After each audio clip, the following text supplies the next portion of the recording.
যখন আমাদের বিয়ে হয়, বিয়ে হওয়ার পর আমরা চলে যাই বিবির ঘরে। বিবির ঘরে যাওয়ার তা আদব দিয়েছেন নবীজি। কেমন আদব? আল্লাহ রাসূল বলেছেন, যেদিন তোমার বিয়ে হবে বউটা তোমার বাড়িতে চলে আসবে, তোমার স্ত্রী তোমার জন্য পালঙ্গে তোমার জন্য বিছানে রেডি হয়ে থাকবে। পরে যখন তুমি তোমার বিবির কাছে তুমি যাবে, প্রথমে তোমার বিবিকে তুমি সালাম দাও, আর সালাম দেওয়ার পর তার পাঞ্জরে তুমি বসে যাও। যেদিন তোমার প্রথম বাসর ঘর হবে, প্রথম বিবির কাছে তুমি যাবে, তোমার বিবি খাটের ওপরে বসে থাকবে, পালঙ্গের ওপরে বসে থাকবে। কপালের ওপরে যে মহিলার তোমার বিবির চুল আছে, দুটা তিনটা চারটা পাঁচটা চুলকে তুমি ধরে নাও, আর ধরার পর তুমি এই দোয়াটা পড়ো, আল্লাহুম্মা ইন্নী আসআলুকা খাইরাহা ওয়া খাইরা মা জাবালতা আলাইহি ওয়া আউযু বিকা মিন শাররিহা ওয়া শাররি মা জাবালতা আলাইহি। আরেকবার শুনলেন, বিবি বসে আছে, বিবির মাথার উপরে কপালের উপরে যে চুল আছে, দুটা তিনটা চুলের কুমভাবে হাত দিয়ে ধরে নেবেন, আর ধরার পরে এই দোয়াটা পড়িতে হবে, আল্লাহুম্মা ইন্নী আসআলুকা খাইরাহা ওয়া খাইরা মা জাবালতা আলাইহি ওয়া আউযু বিকা মিন শাররিহা ওয়া শাররি মা জাবালতা আলাইহি। কয়টা লোক পড়েছি জানি না, যেমন হিসাবটা পড়বো কেমন করে। তো মাকতাব মাদ্রাসার দরকার হলো না? মাদ্রাসাতে পড়াইতে হবে না? যদি মাদ্রাসাতে আমরা পড়তাম তাহলে অবশ্যই দোয়াগুলো আমরা জানতে পারতাম। এবার আর একটু আগে চলেন, বলবেন হাজি মৌলানা এবারে আর পড়ার কি দোয়া আছে? শরীয়তের কথা বলছি, আর শরীয়ত বলতে গেলে লজ্জা করে, কিন্তু শরীয়ত না বোঝা যাবে না শোনা যাবে। আল্লাহ রাসূল বলেছেন, যখন তোমার স্ত্রীর সাথে তুমি মিলামেশা করবে, যখন তোমার হালাল স্ত্রীর কাছে যাবে, তার সাথে যখন সহবাস করবে, নবী আমার বলেছেন, উম্মত রে, বিবির সাথে মিলন করার আগে তোমাকে একটা দোয়া পড়তে হবে রে উম্মত। কি দোয়াটা পড়তে হবে? বিসমিল্লাহি আল্লাহুম্মা জান্নিবিনা শাইতান ওয়া জান্নিবিশ শাইতানা মা রাযাকতানা।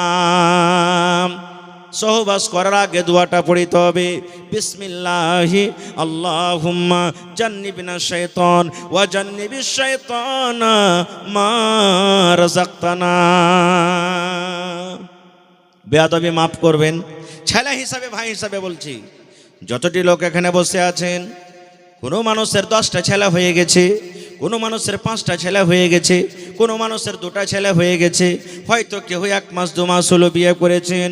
কত ভাই এমন আছেন রে বন্ধু, জীবনে কোনোদিন দোয়াটা জানে না, পড়েনি, বিনা দোয়াতে বিবির কাছে চলে গেছেন, বিনা দোয়াতে বিবির সাথে মিলামেশা করলেন। এবার বলবেন, মাওলানা যদি আমি দোয়া না পড়ি, বিনা দোয়াতে যদি বিবির সাথে মিলন করি, তাহলে কি আমার গুনাহ হবে? এটা আমার কথা নাই রে বন্ধু। নবী আমার বলেছেন, উম্মত যদি বিনা দোয়াতে তুমি বিবির কাছে চলে যাও, বিনা দোয়াতে যদি তোমার স্ত্রীর সাথে তুমি সহবাস করো, তাহলে যতবার তুমি বিবির সাথে মিলন করেছো বিনা দোয়াতে, অতবার তোমার সাথে সাথে শয়তান তোমার বিবির কাছে গিয়েছে। এবার আপনি বুঝেন কত ক্ষতি হলো, কত নোকসান হলো। যদি এই জায়গাতে যদি মাদ্রাসা এরকম থাকতো, বা এরকম মাদ্রাসাতে একটা আমার মৌলানা সাব্বির নাদবির মতন একটা মৌলানার কাছে যদি আপনি যদি শিখতেন বা আপনার ছেলেটাকে দিতেন, তাহলে দোয়া শিখত, জীবনে এই গুনাহটা থেকে তো বাঁচত, কমসে কম এই পাপ থেকে তো বাঁচত। এই জন্য মাদ্রাসার দরকার হলো না? আর একটু আগে চলেন, শরীয়তি কথা বলছি, দিনের কথা। নবী বলেছেন, স্বামী স্ত্রীর মিলনের পর মানুষের শরীরটা নাপাক হয়ে যায়। হয় না? কথা বলে নাপাক হয় না? তাহলে গোসল ফরজ হয়ে গেল। গোসল ফরজ হয়ে গেল। কেমন করে গোসল করতে হবে? গোসলের নিয়ম কানুন কি? যতটি লোক এখানে বসে আছেন, এক এক করে যদি আমি জিজ্ঞাসা করি রে ভাই, আমার মনে হয় 10টা 15টা 5টা মানুষ এমন আছে যে বলতে পারবেন। জানলেন রে ভাই, আল্লাহর নবী বলেছেন যে এইভাবে গোসল করার জন্য ওইভাবে যদি আমরা গোসল না করি, জীবনে যদি আমরা নিজের মন মতন করে যদি গোসল করি রে ভাই, একদিন আমাদের ফরজ গোসল করা হবে না। আর ফরজ গোসল যদি আমরা যদি ভালোভাবে করতে না পারি, ফরজ গোসল যদি আমাদের করা না হয়, আমাদের শরীরটা যদি নাপাক হয়ে যায়, তাহলে জানেলেন আমাদের নামাজ রোজা আল্লাহর ইবাদত আল্লাহর দরবারে কবুল হবে কি হবে না তার কোনো গ্যারান্টি নাই। তাহলে মাদ্রাসার দরকার হলো না? হলো না। যদি মাদ্রাসাতে যদি আপনার ছেলেরা মেয়েরা পড়িতে যায়, তাহলে তো শিখবে। ছোট ছোট কিতাবে লেখা আছে, উর্দু কিতাবে আছে, আরবিতে আছে, হিন্দি ইংলিশ আছে, প্রত্যেক ভাষাতে এখন কিতাব বাড়িয়ে গেছে। কেমন করে ফরজ গোসল করতে হবে আমি শর্টে 2-1 মিনিট আপনার কাছে শিখিয়ে দিই, কারণ জীবনে কাজ দিবে, জীবনে কাজ দিবে। যারা ভালো মতন করছেন আলহামদুলিল্লাহ, যারা এখন পর্যন্ত গোসল করতে জানেন না, শিখেলেন, আজ থেকে কাম দিবে আপনার। আল্লাহ রাসূল সাল্লাল্লাহু আলাইহি ওয়াসাল্লাম বলেন, মায়েশা রাদিয়াল্লাহু তাআলা আনহা নিজে বলছেন যে আমরা নবীর সাথে কেমন করে গোসল করতাম। গোসলের নিয়ম কারণ কি? মহিলারা যেভাবে গোসল করবে পুরুষরা ওভাবে গোসল করবে। গোসলের কোনো নিয়ম কারণ আলাদা নাই। মহিলা এবং পুরুষ তাদের দুজনের গোসলের নিয়ম কারণ একটাই। কিভাবে গোসল করতে হবে? আল্লাহ রাসূল বলেছেন, যখন তোমাদের ইরাদা হবে যে আমরা এখন গোসল করব, তোমরা আগে প্রথমে পেশাব করো, পেশাব করে নাও। কারণ পেশাব করতে গেলে পেশাবের নালাতে রাস্তাতে যদি কোনো ময়লা কোনো গন্ধগি থাকে ওইটা সাফ হয়ে গেল। তারপরে রাসূল বলেছেন, তোমরা পেশাব করার পর নিজের লজ্জাস্থানকে, নিজের সারামগাকে তোমরা সুন্দর করে ভালো করে ধুয়ে নাও। আর ধোয়ার পর তোমাদের এই হাতটাকে মাটিতে মাঞ্জো, মাটিতে মাঞ্জো। এখন তো সাবুন হয়ে গেছে আলহামদুলিল্লাহ। এখন এমন সুন্দর সুন্দর করে মানুষ গোসলখানা তৈরি করেছে যে মাটি এক ফোঁটা আপনি পাবেন না। তো মাটির জায়গাতে এখন সাবুন ইস্তেমাল করতে হবে, সাবুন দিয়ে আপনার হাতটাকে মানজেন। এবার রাসূল বলেছেন, তুমি অমনিভাবে তুমি ওযু করো যেমনিভাবে নামাজের জন্য ওযু করো। তোমরা কেমন করে ওযু করতে হবে? বিসমিল্লাহ বলে পানি নিলেন হাতে। কি দোয়া পড়তে হবে ভাই? জোরে বলেন, দোয়াটা কি পড়তে হবে? বিসমিল্লাহ, বিসমিল্লাহির রহমানির রহিম পড়িতে হবে না আপনাকে। বিসমিল্লাহির রহমানির রহিম কখন পড়িতে হবে? যখন আপনি পড়িতে লিখতে বসবেন, কোরআন পড়িতে বসলেন, দোয়া পড়িতে বসলেন, সূরা পড়িতে বসলেন, আর কোনো কিতাব পড়িতে বসলেন, তখন বিসমিল্লাহির রহমানির রহিম। চিঠি লিখতে বসলেন, তখন বিসমিল্লাহির রহমানির রহিম লিখবেন। আর বাকি যত কাম আছে, মহিলারা ভাত রান্না করবে বিসমিল্লাহ, চাল ধুয়ে দিবে বিসমিল্লাহ, ধান কাটবেন বিসমিল্লাহ, গরু বানবেন বিসমিল্লাহ, ঝাঁপ খুলবেন বিসমিল্লাহ, এরকম ভাবে প্রত্যেক কাজে বিসমিল্লাহ বলবেন। শুধু উজু করতে বসবেন শুধু বিসমিল্লাহ, বিসমিল্লাহ বলে ওযু শুরু করলেন। কয়বার ধুবেন? 3 বার। বুখারী শরীফের হাদিস এসেছে যে যদি একবার আপনার যদি ভালোভাবে ধুয়ে মুকাম্মাল হয়ে যায়, একবার ধুতে পারেন। একবারে যদি না হয় মাররাতাইনে মাররাতাইন, মানে 2 বার করে ধুতে পারেন আপনি। ওয়া সালাসা মাররাতান, 3 বারও ধুতে পারেন আপনি। কিন্তু 3 বার থেকে 4 বার আর হবে না, এটা বেশি হয়ে যাবে। তো 3 বার পর্যন্ত ধোয়া সুন্নাত। আপনি বিসমিল্লাহ বলে এখান থেকে 3 বার ধুয়ে নিলেন। আর লোক গলাকে এরকম ভাবে খুব সুন্দর করে করে লগড়াইলেন। তারপর আপনি কি করলেন? হাতে পানি নিলেন। পানি নিয়ে অর্ধেকটা মুখে অর্ধেকটা নাকে একই সাথে আলাদা মুখে 3 বার, নাকে 3 বার নয়। আপনি নিলেন, এটা সহি তারিকা। হাতে পানি নিলেন, মুখে নিলেন আধখানি, আর লাখে আধখানি নিলে একই সঙ্গে 3 বার। এবার গাড়গাড়া করলেন, লাখটাকে সুন্দর করে ঝাড়লেন। ইস্তান হাদিস এসেছে, লাখটাকে ঝাড়লেন, 3 বার হয়ে গেল। আবার পানি নিলেন, সুন্দর করে চেহারাখানটাকে ধুলেন। দাড়ি যদি থাকে একবার পানি নিয়ে এরকম করে দিয়ে দিবেন, কারণ দাড়ির ওপর ভিজুক বা না ভিজুক কিন্তু গোড়াখানটা ভিজাইতে হবে আপনাকে। সুন্দর করে 3 বারে আপনি ভিজিয়ে দিলেন। তারপরে ডান হাত এখান থেকে 3 বার ধুলেন, তারপর এখান থেকে বাম হাত 3 বারে ধুলেন। কেহিনিখানটা এরকমভাবে একটু লগড়াইবেন ভালো করে। এবারে ফরজ গোসলের জন্য মাসা কিন্তু দরকার নেই, বিনা মাসা তো আপনার ফরজ গোসল হয়ে যাবে। যদি আপনি মাসা করেন, তাহলে মাসা কিভাবে করতে হবে? পানি নিলেন, হাতটাকে ঝাড়ে নিলেন। আমার হাতে কয়টা লোক আছে ভাই? কথা বলেন। হ্যাঁ, 10টা লোক আছে। তাহলে যার 8টা 9টা থাকবে, তাহলে কি তার ওযু হবে না? তারও ওযু হবে। 5টা থাকে তাও হবে, হাত না থাকে তাও হবে। তাই দেখেন, আল্লাহ তাআলা 10টা লোক দিয়েছে, মিলিয়ে দিন এরকম ভাবে।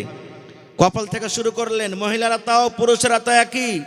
এই মাসা করবেন, নামাজের জন্য করবেন বা এমনি উজু করবেন, তাও এই আপনার মাসা আস্তে আস্তে আস্তে আস্তে পিছন দিকে একটু জায়গা পয়সা আছে, ওকে আমরা কি বলি?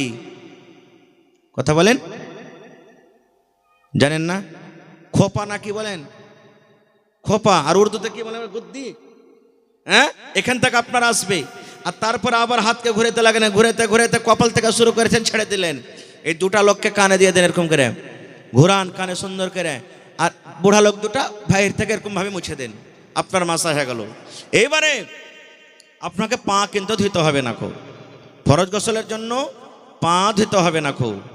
এবার নবী বলেছেন 3 খাবল পানি লাও, এরকমভাবে খাবলে পানি লিয়ার করে 3 বার মাথাতে দিতে হবে। আর চুলের ভিতর গেলে এরকম এরকম এরকম করে সুন্দর করে খুব লগড়াইতে হবে ভালো করে। ওপর ভিজুক বা না ভিজুক, গোড়া কিন্তু ভেজা চাহি। 3 বার পানি নিলেন, পানি নিয়ে গোড়া গালাকে সুন্দর করে ভিজিয়ে দিলেন। তারপরে রসুল বলেছেন ডাহিন দিকে পানি বহাও, বাম দিকে পানি বহাও, গোটা শরীরে পানি বহাও। যখন গোটা শরীর যখন ধোয়া হয়ে গেল, রসুল বলেছেন যে জায়গাতে তুমি গোসল করলে খাড়ো হয়ে, ওখান থেকে আধ 1 ফিট আধ ফিট এদিক ওদিক তুমি হেঁটে যাও। হটার পর ডাহিন পা ধাও, তারপরে বাঁ পা ধাও। এটা হলো কি ফরজ গোসলের নিয়ম। এবার আপনি বলেন, যদি এই নিয়মে আপনি গোসল করে থাকেন, আপনার গোসল হয়েছে। আর নিজের জীবনের গোসলকে মিলান, যদি এইভাবে আপনার যদি গোসল না হয়েছে, তাহলে ভাই যতবার জীবনে গোসল করেছেন একদিনও গোসল হয়নি। তাহলে মাদ্রাসার দরকার হলো না? হলো না? যদি মাদ্রাসাতে আপনি তালিম নিতাম, আপনার জীবন যা হলো হলো। ছেলে মেয়ে যদি আপনার এরকমভাবে তালিম না লায়, তাহলে এরকমভাবে শরীয়ত কি বলছে, আমি কি বলছি, শরীয়ত নবী কি বলেছেন, আর আমি কিভাবে আমল করছি, আমার আমলটা আল্লাহর কাছে কবুল হবে? জীবনে হবে না খুব। ভাই মুসলমান, আর একটু আগে চলেন। যদি কোনো মহিলা সুন্দর করে চুল গেঁথে রেখেছে, ভালো করে চুল গেঁথে রেখেছে, মা খালারা খুব সুন্দর করে চুল গাঁথে, যদি বলে হ্যাঁ যে মৌলানা গোসলের সময় থেকে চুল খুলতে হবে, তাও চুল খোলার দরকার নেই। যদি কোনো মা খালার সুন্দরভাবে চুল গাঁথা থাকে, চুল খোলার দরকার নাই, কিন্তু চুলের গোড়াতে পানি পৌঁছাতে হবে, একটাও চুলের গোড়া যেন ফাঁকা না থাকে। কিন্তু ওই মা খালা হাইজ মাসিক থেকে যখন পাক হবে, নেফাস বাচ্চা হওয়া থেকে যখন পাক হবে, আর তখন যেটা গোসল করবে, ওর মাথা যদি গাঁথা থাকে, তখন কিন্তু ওই চুলের ঝুঁটি তাকে খুলতে হবে। ওকে চুল ফুল বান্ধানি থাকে মাথাতে, ওই চুলটা কিন্তু তখন খুলতে হবে, বিনা খোলাতে তখন তার কিন্তু গোসল হবে না। এ ভাইয়েরা আমার, তাহলে ফরজ গোসল নিয়ম শুনে নিলেন। এবার আর একটা হাদিস আপনাকে শোনাই। যদি কোনো মানুষ বিয়ে শাদী করার পর শুধু ইবাদত বান্দেগি করে, বিবির কাছে যদি টাইম না দেয়, সময় না দেয়, তাহলে কি তার গুনাহ হবে? সহি হাদিস। আল্লাহর নবী সাল্লাল্লাহু আলাইহি সাল্লাম যখন মক্কা থেকে হিজরত করে মদিনায় চলে গেলেন, নবীজি ভাই বানিয়ে দিলেন আনসার আর মুহাজিরকে, ভাই বানিয়ে দিলেন। এটা তোমার ভাই, এটা তোমার ভাই, এটা তোমার ভাই। মক্কা থেকে মুহাজিররা এসেছে, বাড়ি ঘর ছেলে মেয়ে সব ছেড়ে এসেছে। এই আনসার মদিনার লোকেরা, এটা তোমরা ভাই, নিজের ভাইয়ের মতন করে তারাকে থাকো। সব সাহাবীর কথা বলবো না, একটা সাহাবীর কথা বলবো, আবু দারদা রাদিয়াল্লাহু তাআলা আনহু আর সালমান রাদিয়াল্লাহু তাআলা আনহু। নবীজি এরাকে দুটো ভাই বানিয়ে দিলেন। সালমান রাদিয়াল্লাহু তাআলা আনহু একদিনকার ঘটনা, ভাইয়ের বাড়ি বেড়াইতে গেছেন। আমরা জানি যে ভাই ভাইয়ের বাড়ি বেড়াইতে যাই কি যাই না? তো সালমান বলছেন, আমার ভাই আবু দারদার বাড়ি মেলা দিন থেকে আমি বেড়াইতে যাইনি, আজ যাই আমি ওর বাড়ি বেড়িয়ে আসি। ভালো করে শুনবেন গৌর করে হাদিসটা। এবারে সালমান রাদিয়াল্লাহু তাআলা আনহু দিনের বেলাতে চলে গেলেন, মোটামুটি ধরেন 7টা 8টা 9টা 10টার সময় চলে গেলেন দিনের বেলাতে। বাড়িতে আওয়াজ দিলেন, আবু দারদা ভাই বাড়িতে আছেন? আসসালামু আলাইকুম ওয়া রাহমাতুল্লাহ। কারণ বাড়িতে ঢুকতে গেলে পারমিশন নিতে হবে, আমাদের মতন তো নয়। করে সুলেমান বার্তাইছ রে, এই করতে করতে করতে কোটে ঢুকে যাচ্ছি আমরা। সাহাবীর একটা আমল ছিল না, ওরা সালাম দিয়ে অনুমতি যদি পাইতেন তাহলে যেতেন। বাড়িতে গেলেন, বাড়িতে কে আছে? আবু দারদা নাই, ওর স্ত্রী উম্মে দারদা বাড়িতে আছে। মানে কে? সালমানের ভাবি হলো এটা, যাকে আমাদের ভাষাতে ভানি বলছি, বাড়িতে আছে। বাড়িতে বসা পর তখন বলছে যে, ভাবি ভাই কোনটা গেছে? বলছে তোমার ভাই কামে কাজে গেছে রে ভাই, বসে আশপাশ বসে আছে। তখন সালমান বলছেন ওর ভাবিকে, ভাবি একটা কথা জিজ্ঞাসা করব, সহি হাদিস। বলছে কি রে ভাই? বলছে ভাবি যান, তোমাকে আমি দেখছি, তোমার মাথার চুল গলা উস্কো খুস্কো হয়ে আছে, কি ব্যাপারটা? কতদিন থেকে তুমি মনে হয় সিথা করনি, কতদিন থেকে তুমি মাথাতে তেল দাওনি, কাপড় যে পিন্ধা আছো পুরাতন কাপড় পিন্ধা আছো, নতুন কাপড় তোমার পরনে দেখতে পাই না, কি ব্যাপার ভাবি? একটু কি তুমি আমাকে জানাবে না? যেমন একটা মহিলাকে সুন্দরভাবে তৈয়ার হয়ে থাকতে হয়, সুন্দরভাবে মেকআপ করে থাকতে হয়, তোমাকে আমি ওরকম দেখতে পাই না। কতদিন থেকে হয়তো তুমি সীতা করনি, তোমার চুলগুলো আলো ঝালো হয়ে আছে, তোমার মাথাতে চুল নাই, তুমি সুন্দর একটা কাপড় পিন্ধানো, পুরাতন কাপড় পিন্ধা আছে, কি ব্যাপার? কে বলছেন? সালমান বলছেন নিজের ভাবিকে। ভাবি তখন কি বলছেন? রে সালমান ভাই, কার জন্য সীতা করবো রে ভাই? কার জন্য আমি তেল মাখবো? কার জন্য আমি চুলে চিরুনি করব? কার জন্য আমি নতুন কাপড় পিনবো রে ভাই? আমার কাপড়টা কে দেখবে? আমার সিঁথা করা কে দেখবে? আমার চেহারাটা কে দেখবে? আমার নতুন কাপড় পিন্ধাটা কে দেখবে? কার জন্য আমি সুন্দরভাবে সাজা থাকবো? কথাটা শোনার পর তখন সালমান বলছেন রাদিয়াল্লাহু তাআলা আনহু, ভাবি তুমি কেমন কথা বলছো যে কার জন্য আমি সাজবো? আমার ভাই আবু দারদার জন্য তুমি সাজবে? বলছেন না রে ভাই না, তার কথা বলিস না। বলছে কেন ভাবে তার কথা বলবো না? বলছে ভাই রে, তোমার ভাইটা আমার পাঞ্জরে আছে না রে ভাই, আমার শুনে তার কোনো মতলব নাই, আমার শুনে তার কোনো দরকার নাই। এবার সালমান বলছেন ভাবে তুমি কেমন কথা বলো? বলছে ভাই রে, তোমার ভাই এমন নেককার মানুষ, তোমার ভাই এমন পরেশগার মানুষ, কোনো দিন রোজা ছাড়ে না, রোজা দিনের বেলাতে রেখে যায়। আর তুমি তো জানো যারা রোজা রাখে রোজার হালাতে বিবির কাছে যেতে পাবে না, না পাবে? বিবির কাছে যেতে পাবে না। তাহলে তোমার ভাই তো দিনের বেলাতে রোজা রাখে, কার জন্য সীতা করবো রে ভাই? কে আমাকে দেখবে? তোমার ভাইয়ের তো দিনের বেলাতে আমার কোনো দরকার থাকে না, এই জন্য ভাই রে আমি কোনো সাজন কোজন করে থাকি না। বলছে ভাবি দিনের বেলাতে নাই ভাই রোজা করে, তো রাতের বেলাতে? বলছে ভাই রে তুমি কেমন কথা বলছো? রাতের বেলাতে এশারের নামাজের পর আমি যখন বিছানায় চলে যাই, তোমার ভাই আমার বিছানে না এসে তাহাজ্জুদ পড়ে নাফল পড়ে আল্লাহর জিকির করে নিজের রাতটাকে কাটিয়ে দেয়। তাহলে দিনের বেলাতে রোজা আর রাতের বেলাতে তাহাজ্জুদ পড়ে রাত কাটিয়ে দেয়, না দিনের বেলাতে আমার কাছে আসে, না রাতের বেলাতে আমার বিছানে আসে। তাইলে ভাই বলো তুমি কার জন্য আমি সাজবো? কে আমার সাজন দেখবে? সব কথা বলা হওয়ার পর তখন বলে আচ্ছা, সালমান রাদিয়াল্লাহু তাআলা বলছেন এইটাই ব্যাপার, না তো হ্যাঁ। এই কথা বলতে বলতে বাস আবু দারদা বাড়ি চলে এসছেন।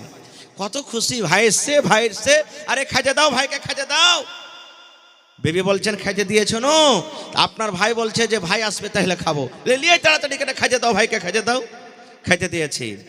খাজা দেওয়ার পর এবারে সালমান বলছেন ভাই আবু দারদা তুমিও বসো খাইতে। আবু দারদা বলছেন আরে ভাই আমি খাবো না। কেন খাবে না? বলছে আমি রোজা করেছি। বলছে কেমন রোজা করেছো? বলছে নাফল রোজা করেছি।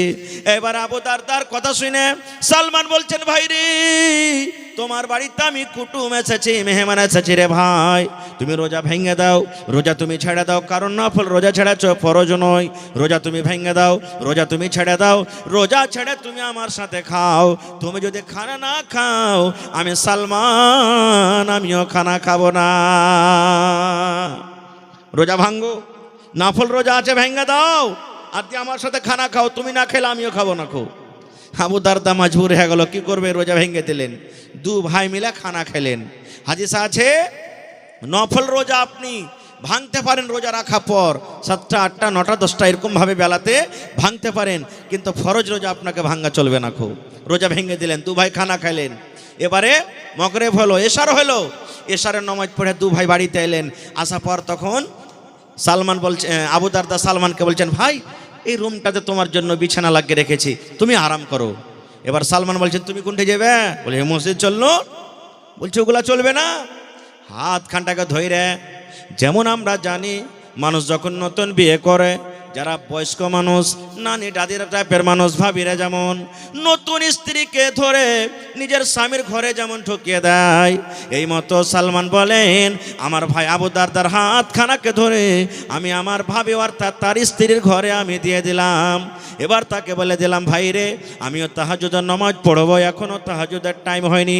এই আল্লাহর বান্দা যাও, তোমার বেবি তোমার জন্য বিছানাতে রেডি হয়ে আছে, তোমার জন্য অপেক্ষা করছে, তোমার বেবির কাছে তুমি চলে যাও। এবার আবু দারদা বলেন আমাকে বিছানে দিয়ে দিলেন। ঠিক রাত 1টা কিংবা 2টা যখন হয়ে গেল, এইবারে আমার বন্ধু আমার ভাই সালমান আমাকে ডাক দিয়েছেন, ভাই আবু দারদা এখন উঠে যাও। এইবার আবু দারদা বলেন আমি উঠলাম, ফরজ গোসল আমি করলাম, দুই বন্ধু তো একসাথে আমরা নফল নামাজ পড়লাম, তাহাজ্জুদ পড়লাম।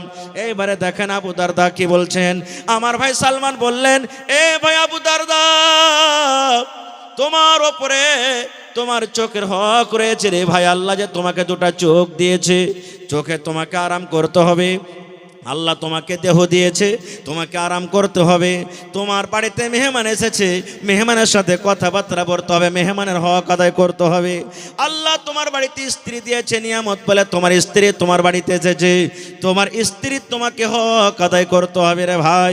এই আবু দারদা শোনো, তুমি তোমার বিবের যদি হককে মেরে দাও, তোমার বাচ্চার হককে মেরে দাও, মেহমানের হককে যদি মেরে দাও, পাড়া পড়োশের হককে মেরে দাও, সমস্ত হককে মেরে তুমি যদি এক আল্লাহর ইবাদত বান্দেগি করো, তাহলে এরকম ইবাদত আল্লাহ রাব্বুল আলামিনের দরবারে কবুল হবে না। যার যেটা হক আছে তুমি দিয়ে দাও, তারপরে তুমি আল্লাহ রাব্বুল আলামিনের হক আদায় করো। নারে তাকবীর। হয়নি, হবে না, হতে পারে না আমার নবীর সাথে কারো তুলনা। হয়নি, হবে না, হতে পারে না আমার নবীর সাথে কারো তুলনা। হায়রে তুলনা তো দূরের কথা, ছায়াও মিলে না। হয়নি, হবে না, হতে পারে না আমার নবীর সাথে কারো তুলনা। হয়নি, হবে না, হতে পারে না আমার নবীর সাথে কারো তুলনা। ইউসুফকে দেখে যারা আঙ্গুল কেটেছে, তারা কি আমার নবীর রূপ দেখেছে? ইউসুফকে দেখে যারা আঙ্গুল কেটেছে, তারা কি আমার নবীর রূপ দেখেছে? আরে দেখতো যদি কেটে দিত, আরে দেখতো যদি কেটে দিত কলিজাখানা। হয়নি, হবে না, হতে পারে না আমার নবীর সাথে কারো তুলনা। হয়নি, হবে না, হতে পারে না আমার নবীর সাথে কারো তুলনা। নারে তাকবীর। মানুষ এবং জানোয়ারের পার্থক্য আছে না নেই? আছে, মাশাআল্লাহ। আপনারা বলেন তো, গরুর বিয়ে হয় কোনোদিন? ছাগলের বিয়ে হয়? এন্দুরের বিয়ে হয়? কুত্তির বিয়ে হয়? সাপনির বিয়ে হয়? ব্যাঙের বিয়ে হয়? কোনোদিন দেখেননি আপনারা। কেন হয় না? ওদের কাছে ওদের শরীয়তই নেই। ওদের জন্য নমাজ নাই, ওদের জন্য রোজা নাই, ওদের জন্য হজ নাই, ওদের জন্য জাকাত নাই, ওদের জন্য জান্নাত নেই, ওদের জন্য জাহান্নাম নেই, শরীয়তই নেই। এই জন্য তো আপনার বাড়িতে যতটি ছাগল বকরি বাড়িতে জন্ম নিয়েছে, কোনোদিন আপনারা এটা কথা বলেছেন যে এটা হলে আর বাপ, এটা হলে আর মা? কোনোদিন আমরা বলি না। বাড়িতে মুরগি আছে, যেমনি মুরগিটা বড় হলো, বাচ্চাগুলা বড় হলো, ওকে লোচেতে লাগলো, মানে ও আর লয়, হাট, তুই রাস্তা আলাদা দেখ। ওদের জন্য কোনো শরীয়ত নেই। কিন্তু আমরা মানুষ, আমাদের জন্য যদি শরীয়ত না থাকতো, আমাদের জন্য যদি কোরআন না থাকতো, আমাদের জন্য যদি দিন না থাকতো, আমাদের জন্য যদি আল্লাহ নবীকে না পাঠাতেন, তাহলে মানুষ এবং জানোয়ারে কোনো পার্থক্য থাকতো? কোনো পার্থক্য থাকতো না। যেমন জানোয়ার ওর বেটাকে জানে না, মাকে জানে না, বাবাকে জানে না, বেটিকে জানে না, বেটাকে জানে না, আমরাও দুনিয়াতে নিজের মাকে চিনতে পারতাম না যে কোনটা মা, বাবাকে চিনতে পারতাম না যে কোনটা বাবা, চাচাকে চিনতে পারতাম না যে কোনটা চাচা। এরকমভাবে আমরা মানুষ আর জানোয়ারে কোনো পার্থক্য ছিল না। আপনারা জানছেন, শুনেছেন, আল্লাহর নবী মুহাম্মদ সাল্লাল্লাহু আলাইহি সাল্লাম যখন নবী হননি, তার আগে নিকার বিবাহের 4 প্রকার ছিল। 4 রকম করে মানুষেরা বিবাহ করত, 4 প্রকারের মানুষের বিবাহ শাদী হতো। কি 4 প্রকার জানেন? একটা প্রকার আপনাদের সামনে, যেটা আমি এখন বলবো, অর্থাৎ যেটা আমাদের শরীয়ত, যেটা ইসলামে আল্লাহ রাসূল দিয়েছেন, যেইভাবে আমরা বিয়ে শাদী করছি, এটা একরকম ছিল। আর 3 রকম ছিল। 3 রকমের মধ্যে একটা আপনাদের সামনে বলছি, যে কত জঘন্য ছিল বিয়েটা। একটা বেটি ছেলে ঝান্ডা টেঙ্গে দিত। যেমন আপনি বাজারে চলে যান, যারা বেশ্যা নারী, যাকে আমাদের ভাষাতে রান্ডি বলি, ওদের পহচান আছে কি নেই যে এইটা হলো বেশ্যার ঘর, এখানে বেশ্যারা থাকে, এই মতো ঝান্ডা টেঙ্গে দিত। আর ওর কাছে পুরুষের আসতো। কত পুরুষ আসতো কোনো কথা নেই। যত পুরুষ এলো তাদের নাম লেখে রাখতো। 1 জন এলো, 2 জন এলো, 5 জন এলো, 10 জন এলো, 15 জন এলো, যত লোক আসতো সবারই নাম লেখা রাখতো। এবার একদিনকার ঘটনা, বাচ্চা যখন দুনিয়াতে জন্ম নিয়েছে, বাচ্চা জন্ম নেওয়ার পর যতটি লোক ওর কাছে এসেছে সবটিকে ডাকতো। যেমন আজকে জালসাতে এসেছেন আপনারা, এরকম ডাকতো আর ডাকার পর কিয়াফে সানাস, যারা হাত পড়ে বুঝতো এটা বাচ্চাটা কার, চেহারার সাথে মিলাইতো, লোকের সাথে মিলাইতো, পায়ের সাথে মিলাইতো, মুখের সাথে মিলাইতো, কার সাথে মিলছে। এবার ওই কিয়াফে সানাস দেখতো এই বাচ্চাটার মিল এতটি লোকের মধ্যে কার কাছে কার সাথে হয়েছে। এবার ওই লোকটা যাকে বলে দিত যে এইটা হলো তোর বাচ্চা, ওকে নিতে হইতো, ওর সাথে বিয়ে হইতো, এটা হলো একটা বিহার প্রকার। সুবহানাল্লাহ। দেখেন তো এরকম করে করে 4 প্রকারের মধ্যে আমি বলতে যাব না, কথা লম্বা হয়ে যাবে। শরীয়ত একটাকে রেখে 3টাকে বাতিল করে দিয়েছে, ওগুলা চলে গেছে, ওগুলা ইসলামে চলবে না। আল্লাহ তাবারাক ওয়া তাআলা আমাদেরকে যেটা বিবাহ দিয়েছেন, আমি পয়েন্টে 2-3টা কথা বলবো। প্রথম পয়েন্ট, বিয়ে করবেন আপনি বা আমাকে করতে হবে বা করেছেন, কতটি মেয়ে ছেলেকে বিয়ে করতে হবে আল্লাহ তাআলা এই ব্যাপারে কোরআনে বলছেন কি, ফানকিহু মা তাবা লাকুম মিনান নিসা। আল্লাহ রাব্বুল আলামিন বলেন, দুনিয়ার মানুষ রে, তোমরা বিয়ে করো, তোমরা বিয়ে করো, বউ তোমরা বাড়িতে নিয়ে এসো, যে মেয়ে ছেলে তোমাদেরকে পছন্দ হয়, যেটা তোমাকে পছন্দ হয়েছে মেয়ে ছেলে, ওকে তুমি বিয়ে করো। কয়টা বিয়ে করো? মাসনা, 2টা বিয়ে করো। তাহলে মোর বলেন মৌলানা একটা কোনটা গেল? প্রথমে আল্লাহ একটা বললেন না, 2টা বলছেন। মাসনা, 2টা বিয়ে করো, ওয়াসলাসা, 3টা বিয়ে করো, কিংবা 4টা বিয়ে করো। 4টার কথা আছে এখানে, 4টা। মা খালারা ফের রেগে যান না যে মৌলানা কোন ওয়াজ শুরু করেছে। জি, মেলায় ভাইয়েরা বলে যে 7টা পর্যন্ত বিয়ে করা চলবে, 7টা পর্যন্ত বিয়ে কর না, 7টা বিয়ে করা চলবে না। কেন চলবে না? এটা হারাম। 7টা চলবে বিয়ে করা, কখন চলবে? একই সাথে আপনি 4টা স্ত্রীকে রাখতে পাবেন। তারপরে কাহাকে তালাক দিয়ে দিলেন, কেউ মারা গেল, ফের 5 নম্বর বিয়ে করলেন, ফের মারা গেল বা তালাক দিয়ে দিলেন, ফের 6 নম্বরে বিয়ে করলেন, ফের মারা গেল বা তালাক দিয়ে দিলেন। মানে আপনি 8টা 10টা যতই বিয়ে করেন, কিন্তু একই সাথে বিবি বানিয়ে 4টাকে রাখতে পাবেন আপনি। এটা হলো শরীয়তের ফয়সালা। আর একটা জিনিস, একই স্ত্রীর 2টা বোনকে আপনি রাখতে পাবেন না স্ত্রী বানিয়ে। যেমন আপনি একটা স্ত্রী বাড়িতে বিয়ে করেছেন, ওরই একটা বহিন হয়তো খুব সুন্দর আছে, এবার যদি আপনি বলেন যে আমি তোর বোনটাকে বিয়ে করবো, অর্থাৎ শালিকে বিয়ে করব, চলবে না, খুব হারাম। আপনি যদি আপনার শালিকে বিয়ে করবেন, তাহলে একে তালাক দিতে হবে, আপনার যেটা প্রথম স্ত্রী, একে তালাক দিতে হবে। আর না হলেই যদি মারা যায়, তাহলে আপনি ওর বোনকে বিয়ে করতে পাবেন। একই মায়ের 2টা বোনকে, মানে 2টা বেটিকে আপনি স্ত্রী বানিয়ে বাড়িতে রাখতে পাবেন না, এটা শরীয়তে হারাম, এটা শরীয়তে একবারই হারাম, চলবে না খুব। তো 4টা পর্যন্ত আপনি বিয়ে করতে পাবেন, এটা শরীয়তের ফয়সালা, আল্লাহর কথা। এবার আল্লাহ পরে কি বলছেন জানেন? রে দুনিয়ার মানুষ, 4টা স্ত্রী তুমি বাড়িতে নিয়ে আসবে, যদি তুমি ইনসাফ করতে না পারো, যদি তুমি ফয়সালা করতে না পারো, কাপড় সমান করে দিতে না পারো, একটার বেলাতে তুমি ভালো মন্দ খুব বেশি বেশি খাওয়াও, আর একটাকে তুমি ভালো মন্দ যদি না দাও, একটাকে তুমি যদি আদর বেশি করে করো, আর একটাকে তুমি যদি আদর না করো, একটার পাঞ্জরে তুমি বসে গল্প সহজ করো, রাত বেশি বেশি করে কাটাও, আর একটার কাছে তুমি পাঞ্জরেও যাও না, ইনসাফ যদি তুমি বরাবর করতে না পারো রে বান্দা, আল্লাহ বলছেন তোমার জন্য একটাই যথেষ্ট, তুমি একটাই বিয়ে করো। এখনকার বেশিরভাগ মানুষ, আপনাদের এলাকাতে কি আছে না আছে আমি দেখলাম আমার জীবনে কয়েকটা মানুষ, তো পাগলের মতন দ্বিতীয় বিয়ে করছে, কিন্তু 2-4-6 মাস পর ওই যেটা পরে বিয়ে করেছে ওকে রিজেক্ট করে দিছে। মানে বিয়ে করার পর প্রথমটা একবারই মনে হয় ভাঙড়ি মাল হয়ে গেল, একে সাফ কর, এরকম আর স্ত্রী দরকার নেই। 6 মাস বছর পর এবার দেখা গেল পরেকার স্ত্রীটাকে তালাক করতেই হবে, ওর সাথে আমি সংসার করতে পারবো না, এবার আগেকারটাকে নিয়ে জীবনটা কাটছে।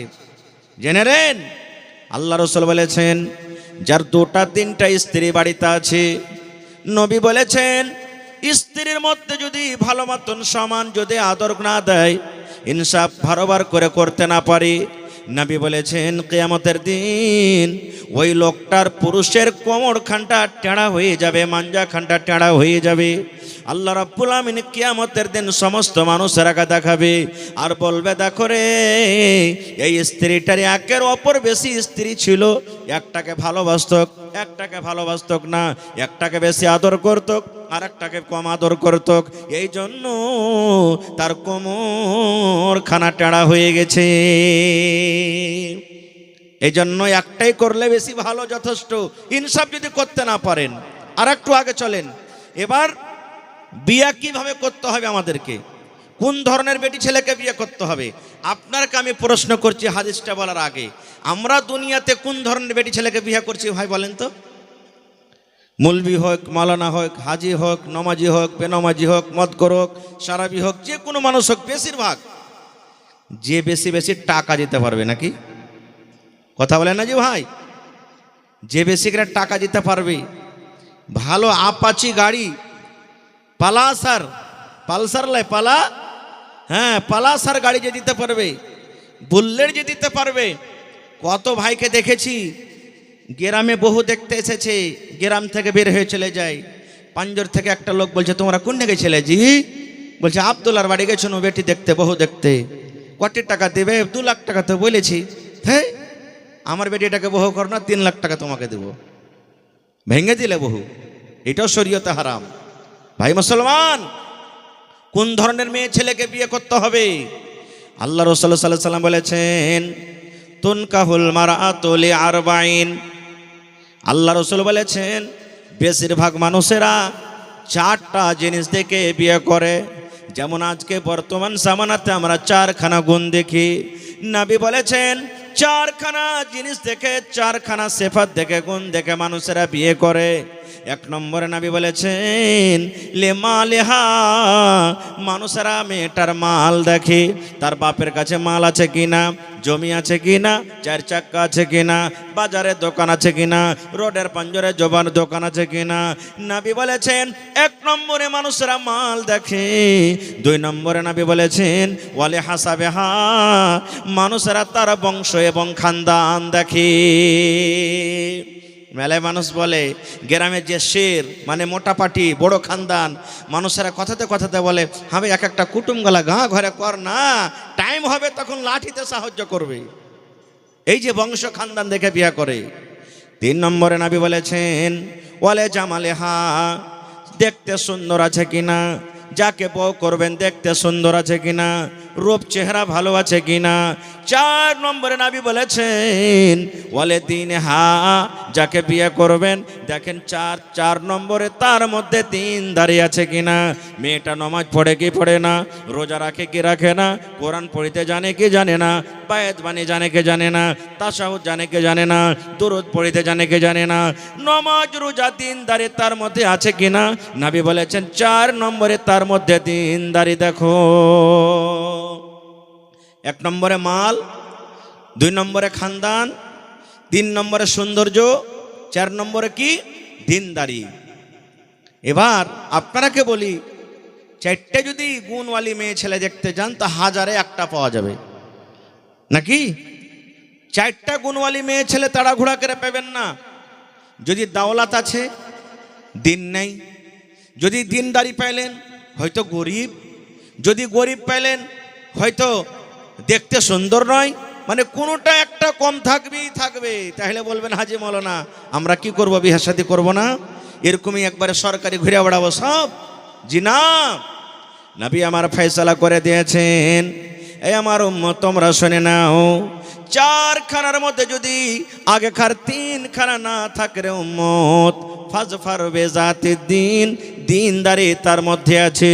মেয়েটার বাবার মাল নাই, মেয়েটার কাছে মাল নাই, ওর খানদানও বড় নয়, দেখতে যদি সুন্দর না হয়, লাক মোটা থাকে তাও চলবে, ঠোঁট মোটা থাকে তাও চলবে, দেখতে কালো থাকে তাও চলবে, মোটা থাকে তাও চলবে, দাঁত বড় থাকে তাও চলবে।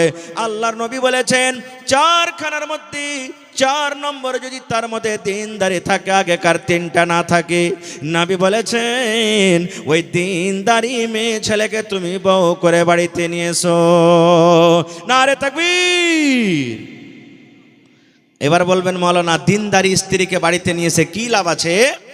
আমি পরে 1-2টা হাদিস আপনাদের সামনে বলবো, যদি সময় পাই তাহলে। দিনদারি মেয়ে ছেলে কেমন, ওর মান সম্মান আল্লাহর কাছে কত। আহা হা হা, এই বর্তমান জামানাতে দুনিয়াতে সব থেকে দামি জিনিস কি ভাই? সোনা। আমাদের কাছে কি সোনা? ওকে রোডে ফেলে রাখবেন না, বাক্সতে লুকিয়ে রাখি? জোরে বলেন, লুকিয়ে রাখি, কুঠিতে লুকিয়ে রাখি, মায়েরা খালারা নাকে কানে দিয়ে লুকিয়ে রাখে, এত দামি জিনিস। কিন্তু বন্ধুরে, নবী আমার 1400 বছর আগে এলান করেছেন, আদ-দুনিয়া কুল্লুহা মাতা ওয়া খায়রু মাতা'id দুনিয়া আল মারআতুস সালিহা। আল্লাহ নবী বলেছেন, দুনিয়াতে যত সামান আছে, মাল আছে রে, সমস্ত মাল থেকে হলো কি দামি জিনিস। সোনা একটা দামি জিনিস, চাঁদি একটা দামি জিনিস, হীরা মুক্ত একটা দামি জিনিস, এই যে জমিন জায়গা দামি জিনিস, লোহা দামি জিনিস। আল্লাহ নবী বলেছেন, সমস্ত দামি জিনিসকে তুমি যদি একদিকে রেখে দাও, সোনা চাঁদি দানা পানি যত আছে একদিকে রেখে দাও, আর একদিকে যদি নেককার স্ত্রীকে রেখে দাও, নবী বলেছেন তোমার সোনা এবং চাঁদের থেকে দামি জিনিস আল্লাহর নিকটে আল মারআতুস সালিহা, একজন নেককার নারী, নেককার স্ত্রী। নেককার নারী, নেককার স্ত্রী হলো সব থেকে আল্লাহর নিকটে বেশি দামি। কেমন করে দামি আমি পরে ইনশাল্লাহ আপনাকে উদাহরণ দিয়ে বুঝাবো। এবার একটু আগে চলেন। তাহলে এখানে একটা পয়েন্ট বুঝতে পারলাম আজ থেকে, নেককার স্ত্রীকে আমাদেরকে তারজিহ দিতে হবে। এবারে যদি কোনো মানুষ বলে আমি বিয়ে করব না, মেলে মানুষ আছে না, বিয়ে করব না খো থেকে যাবে এরকম ভাবি, বিয়ে করে ফের কি হবে, বিয়ে করব না খো ঝামেলা হয়ে যাবে, সংসার বাড়িতে খাটাখোটা করতে পারবো না, বিয়ের যদি ইনকার করে, তাহলে ওদের জন্য কি হাদিস আছে। আল্লাহ নবী সাল্লাল্লাহু আলাইহি সাল্লামের জামানাতে 3টা লোক নবীর বাড়ি চলে গেছেন, 3জন সাহাবী নবীর বাড়ি গেছেন। কেন? নবীর ইবাদত সম্পর্কে জানার জন্য, যে নবীজি কখন নামাজ পড়েন, কখন তেলাওয়াত করেন, কখন আরাম করেন, কখন কি করেন, ইবাদত সম্পর্কে জানার জন্য 3জন সাহাবী নবীর বাড়িতে চলে গেছেন। যে টাইমে নবীর বাড়িতে গেলেন, ওই টাইমে নবীজি বাড়িতে নাই। কোথায় গেছেন? নিজের কাম কাজে, দাওয়াতের কাজে হয়তো গেছেন। বাড়িতে কে আছেন? আল্লাহর নবীর স্ত্রী, ভালো করে শুনবেন হাদিসটা, মা আয়েশা রাদিয়াল্লাহু তাআলা আনহা বাড়িতে আছেন। এরা 3জন গেলেন, সালাম দিলেন। সালাম দেওয়ার পর বলছেন আল্লাহ রাসূল বাড়িতে নেই। মা আয়েশা বলছেন না, বাড়িতে নেই। কি কথা বলো? বলছে আমরা নবীর ইবাদত সম্পর্কে একটু জিজ্ঞাসা করতে এসেছিলাম। তো যদি বাড়িতে মানুষের নিজের স্বামী কি করবে, তো স্ত্রীকে খবর থাকবে না, থাকবে না ভাই? জোরে বলেন, স্ত্রীকে খবর থাকে না, থাকে না যে আমার স্বামী কখন কি করে? থাকে। তো মা আয়েশা বলে দিলেন নবী এই টাইমে নামাজ পড়েন, নবী এই টাইমে রোজা করেন, নবীজি এই টাইমে আরাম করেন, যা যা করেন বলে দিলেন সব। ওরা 3জনকে শুনে কম মনে হলো। এরা 3জন কি বলছেন মা আয়েশার সামনে জানেন? হ্যাঁ, আল্লাহর নবী, ওর তো গুনাহ খাতা কিছুই নাই, সবই আল্লাহ মাফ করে দিয়েছে, ওই একটু করে তাও চলবে। আমরা গুনাহগার পাপী মানুষ, আমাদেরকে বেশি বেশি করে করতে হবে, তাহলে হয়তো আল্লাহ নাজাত দিবে, না হলে পারবো না নাজাত পেতে। এবার 3জন এই কথাটা বলার পর মা আয়েশার সামনে এক অপরে বলছেন, কি বলছেন জানেন? একজনে বলছেন, ভাইরে শুনে নাও, আমি আল্লাহর কসম করে বলি, জীবনে কোনোদিন আমি রোজা ছাড়ব না। 1 মাস রমজান মাসে তো রোজা রাখবো, আরো 1 মাস পর আরো যে 11 মাস বাঁচলো, 11 মাসের মধ্যে যে দিন আল্লাহ রাব্বুল আমিন রোজা রাখা হারাম করেছেন, অর্থাৎ ঈদ বকরীদ ছাড়া, আমরা জীবনে কোনোদিন রোজা ছাড়বো না রে ভাই। রোজা রেখে রেখে রেখে রেখে জীবনটা কাটিয়ে দেব। একজনা কসম খেললেন, আর বাঁচলো 2জন। আর একজনা তখন বলছেন, ভাই রে, তুমি যখন রোজা রেখে রেখে জীবনটা কাটাবে রে ভাই, আমি 2 নম্বরে আমিও বলি, জীবনে কোনোদিন রাতের বেলাতে ঘুমাবো না, এশারের নামাজ পড়বো, মসজিদে বসে বসে তাসবিহ তাহলিল করে, জিকির আজকার করে, কোরআন তেলাওয়াত করে, তাহাজ্জুদ পড়ে পড়ে গোটা গোটা রাত কাটিয়ে দিব, জীবনে কোনোদিন ঘুমাবো না। কয়টা হলো? কয়জন হলো ভাই? 2জন হয়ে গেল। এবার 3জন বলছেন, ভাই রে, আমি জীবনে কোনোদিন বিয়ে করব না রে ভাই, জীবনে কোনোদিন স্ত্রীর মুখ দেখবো না, জীবনে কোনোদিন বেটি ছেলেকে বিয়ে করব না। বিয়ে যদি করে স্ত্রী বাড়িতে আসবে, ছেলে মেয়ে হবে, সংসার বাড়বে, খাটাখোটা করতে হবে, দুনিয়াদারিতে পড়তে হবে। এই জন্য ভাই রে আমি জীবনে কোনোদিন বিয়ে করব না রে ভাই। আমি একমাত্র আল্লাহর ইবাদত বান্দেগি করে করে জীবনটা কাটিয়ে দেব। তিনজন তিন প্রকারের কসম। একজন কোনোদিন রোজা ছাড়বো না, একজন কোনোদিন রাতের বেলাতে শুধবো না, আর একজন কোনোদিন বিয়ে করব না। এবার দেখেন কত সুন্দর মজার হাদিস। এই কথাবার্তা বলে ওরা ওখান থেকে বাড়ির দিকে হাঁটতে শুরু করেছে। ধরেন এখান থেকে রোড পর্যন্ত একটুখানি গেছে, এরই মধ্যে নবীজি বাড়িতে চলে এসছেন। মায়েশা বলছেন, নবীজি আর কিছু জানেন? বলছে কি হয়েছে? বলছে ওই যে তিনজন লোক চলে যায় আপনার কাছে এসেছিল ইবাদত সম্পর্কে জানার জন্য। আমি বলেছি তো ওরাকে কম মনে হয়েছে, তো ওরা এক অপরে তিনজন এরকম কথা বলে গেল। যেমন নবীজি কথাটা শুনলেন, আঙ্গুরের দানা বেদনার দানা যেমন লাল হয়, রাগের কারণে নবীর আমার চোখ লাল হয়ে গেল রে ভাই। এবার নবীজি তাদের তিনজনকে বলছেন, আল্লাহর বান্দা রে তোমরা দাঁড়াও রে, আল্লাহর বান্দা তোমরা দাঁড়াও, দাঁড়াও তোমরা দাঁড়াও। এবার নবীজি তাদের কাছে চলে গেলেন, যাওয়ার পর বলছেন, রে আল্লাহর বান্দারা তোমরা তিনজন এরকম কথা বলেছো, একজন জীবনে কোনোদিন রোজা ছাড়বো না, একজন জীবনে কোনোদিন রাতের বেলাতে ঘুমাবো না, আর একজন কোনোদিন বিয়ে করব না, এরকম কি তোমরা তিনজন কথা বলেছো? তারা তিনজন বলছেন নাম। জি নবীজি বলেছি। নবীজি আমার কে বলছেন দেখেন, আল্লাহর বান্দারে আমি নবী, আল্লাহ আমাকে নবী করে দুনিয়াতে পাঠালছেন। আমি নবী আল্লাহকে দেখে যতক্ষণই ভয় করি রে বাবা, আমার সমান তোমরা আল্লাহকে দেখে ভয় করো না। আমি নবী আল্লাহকে দেখে যতক্ষণই ডরাই, তোমরা অতক্ষণই ডরাইতে পারবে না, ডরাও না। হ্যাঁ আমার উম্মতেরা তোমরা শুনে নাও রে বাবা, আমি নবী রাতের বেলাতে আমি আরামও করি, আর রাতের বেলাতে আমি উঠে উঠে তাহাজ্জুদের নামাজ পড়ি। আমি গোটা গোটা রাত তাহাজ্জুদ পড়ে কাটিয়ে দিই না। এই আমার সাহাবী তুমি বলেছো জীবনে কোনোদিন রোজা ছাড়বো না। বাবারে শোনো, আমি মাঝে মাঝে রোজা রাখি, মাঝে মাঝে আমি রোজা ছাড়াও দিই, মাঝে মাঝে আমি নফল রোজা রাখি, মাঝে মাঝে নফল রোজাও আমি ছেড়ে দিই। এই আমার সাহাবী তুমি শোনো, তুমি বলেছো আমি জীবনে কোনোদিন বিয়ে করব না। এ সাহাবী রে তুমি একটা বিয়ে করবে না, বিয়ে থেকে তুমি দূরে চলে যাও। আমি নবী, আমার 11টা পর্যন্ত স্ত্রী রয়েছে, আমার 11টা পর্যন্ত বিবি রয়েছে। আমি আল্লাহকে দেখে যতক্ষণই ভয় করি রে বাবা, তোমরা ভয় করো না। এবার নবী বলছেন, ফামান রাগিবা আন সুন্নতি ফালাইসা মিন্নি।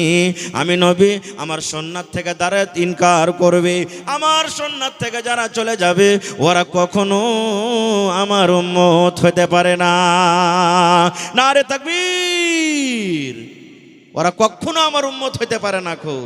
তাহলে বোঝা গেল কি, বিয়ে করাটা নবীর সুন্নাত, বিয়ে করতে হবে, বিয়ে করতে হবে। এবারে মেয়ে ছেলেরা যদি ইনকার করে দেয় যে বিয়ে করব না, ওদের কি হাদিস আছে? এরও হাদিস আছে। আমি কথাটাকে লম্বা করব না। এবারে আর একটা হাদিস আপনাকে বলে দিই। কত মানুষ আছে না, বিয়ে করে বাড়িতে আইলো আর তারপরের দিন চলে গেল সৌদিয়ে, 2 দিন পর সৌদিয়ে চলে গেল, 5 দিন পর সৌদিয়ে চলে গেল, বা 3 দিন পর আর কোথায় চলে গেল। বা কত লোক আছে বিয়ে করার পর ওর স্ত্রীর সাথে কোনো মতলব নেই, শুধু ইবাদত বান্দেগিতে দিনটা কাটিয়ে দেয়, স্ত্রীর ভালো মন্দ বুঝে না।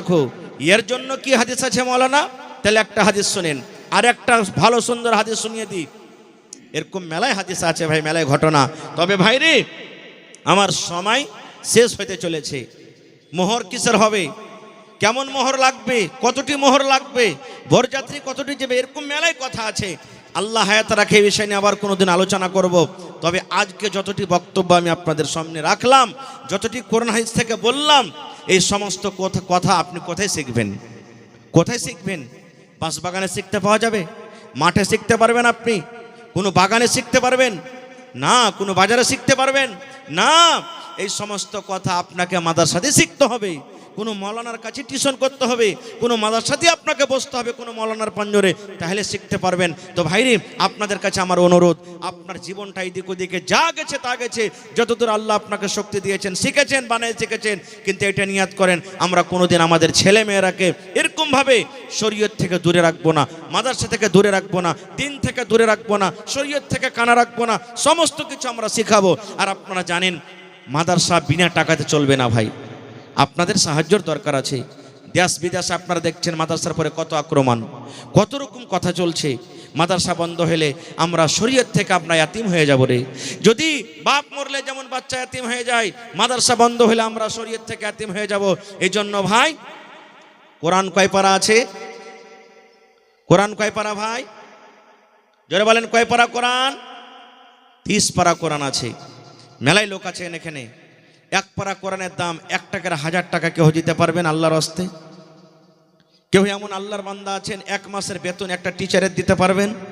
মৌলানা 1 মাসের একটা বেতন যা লাগে আমি একটা টিচারকে দিয়ে দেব। কেউ 2 মাসের দিয়ে দিবেন, কেউ 3 মাসের দিয়ে দিবেন, কেউ 1000 ইট দিবেন, কেউ 1 ঘন্টার রড গালা দিয়ে দিবেন, কেউ এক গাড়ি বালু দিয়ে দিলেন, কেউ 100 সেফটি গেট্টি গালা দিয়ে দিলেন, কেউ 5000 10,000 দিয়ে দিলেন। আসেন তো দেখি কোন আল্লাহর বান্দা আছেন 1 পারা দেন তো 1000, 2 পারা দেন তো 2000, 5 পারা দেন তো 5000। আর যদি বলেন মৌলানা আমি 1000 করে পারবো না, 500 টাকা করে পারবো, তাই 500 দিবেন, তাহলে 8 পারার দাম হলো। তারপরে শেষের বেলাতে 10, 20, 100, 200, 500 যার আল্লাহ যেটা তৌফিক দিয়েছেন আপনি জমা করেন, কারণ আমার পর আর কালেকশন হবে না। আমার মৌলানা আব্দুল্লাহ সালিম সাহেব চতুর্বেদী মাত্র 10, 15, 20 মিনিটের মধ্যে আপনাদের সামনে হাজির হয়ে যাবে। তা আল্লাহর রাস্তা আসেন তো দেখি, এই এলাকার মানুষকে দেখবো মাদ্রাসার প্রতি মহব্বত ভালোবাসা। মাশাআল্লাহ, এই দেখেন আমার নানাজান প্রথমে 500 টাকা জমা করে দিয়েছেন 8 পারা কোরআনের দাম। দেখি 1 পারা কোরআনের দাম দেন ভাই, কোন আল্লাহর বান্দা আছেন? কি নাম ভাই? আহা, বহরমপুর মানে ওই বাঙ্গাল বহরমপুর নাকি? আচ্ছা, পাঞ্জরে বহরমপুর আছে, কাচনা বহরমপুর যেটা বলছে নাকি? এই দেখেন 1 পারা কোরআনের দাম নানার জন্য, নারে তাকবীর, মাশাআল্লাহ। আর মাত্র 28.5 পারা ভাই, মাশাআল্লাহ মাশাআল্লাহ।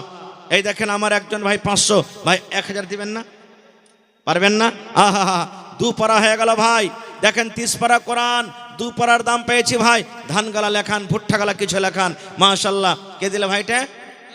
তাজামুল আলম। কটি আছে ভাই? মাশাআল্লাহ মাশাআল্লাহ। দেখেন আমার ভাই তাজামুল আলম 5000 টাকা দিয়েছেন, নারে তাকবীর। তাহলে 5 আর 2 7 হয়ে গেল, মাশাআল্লাহ।